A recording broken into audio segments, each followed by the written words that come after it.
Hi, I'm John Compton, and we're introducing a new segment here on CGN7 called Pet of the Week. We're going to air it at 7:30 a.m., 12 noon, and 7:30 p.m., 7 days a week.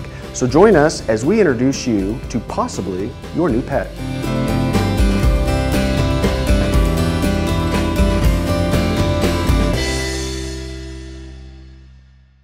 So we're out here in the park with Kim from Home at Last, and Kim, you are the manager at Home at Last, that's correct? Yes. Yeah. How long have you been doing this? I have been a volunteer with Home at Last since about 2001, 2002, right in there. Okay, and then you've been managing for how long? Well, full-time almost a year now. So before that I did part-time, and we actually took over the management of the shelter in 2004. So we've been working with them since then. And how many pets are you guys able to take care of at one time?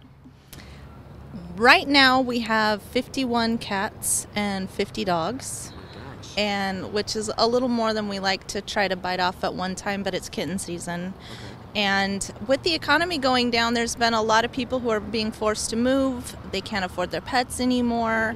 We're seeing quite a surge in small dogs, and that's been really surprising because we've never really seen that before, because people can normally move and still maintain a small dog, but it just hasn't been working out that way this year. So we're actually up on our numbers this year comparatively. Yeah, I've heard, I've actually had some friends that recently moved and weren't able to take their dog with them, which was kind of a sad deal for sure. Do you guys just do dogs and cats? We tried to do dogs and cats mostly, but we also have had rabbits and iguanas and birds of a variety. Yeah.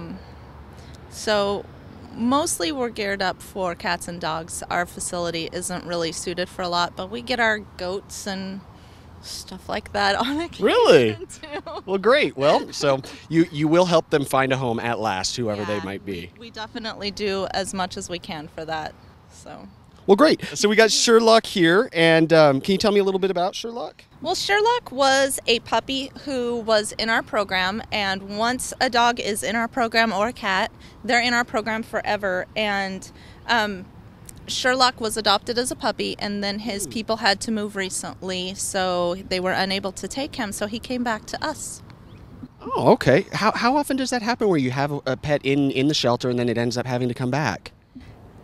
We have had some pets come back 3 or 4 times. Most of the time they get into their home and they stay in their home, but we do like to, it's in our contract that they have to return them to us, so that way we can be their security blanket in case something like this happens later in life. They do have a way to come back. Okay. And how old is Sherlock? Sherlock is now 8 years old. 8 years old. Is he primarily an outside dog? I mean, he seems like he's pretty good size, but he do all right inside as well? He does very well inside. He was, in his other home, he was primarily an outside dog.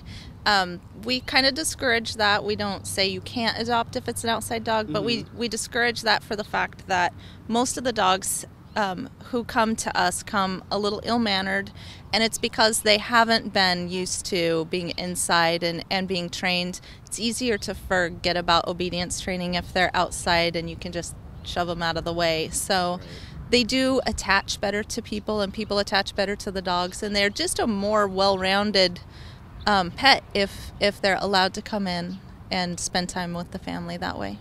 And now you guys offer different services, like if people want to volunteer, and then some trainings and things like that. Can you tell us a bit about that? Our volunteer training right now goes along with the Open Paw program, which has been really, really good for the cats and dogs. Okay. It's a positive reinforcement kennel enrichment program. So we have positive reinforcement training. We have a dog trainer who comes in and spends time training our volunteers how to train dogs. So that's really fun. Right now we're going to be starting a dog training program where she's going to be training the volunteers how to train a specific dog that she helps them pick from the shelter.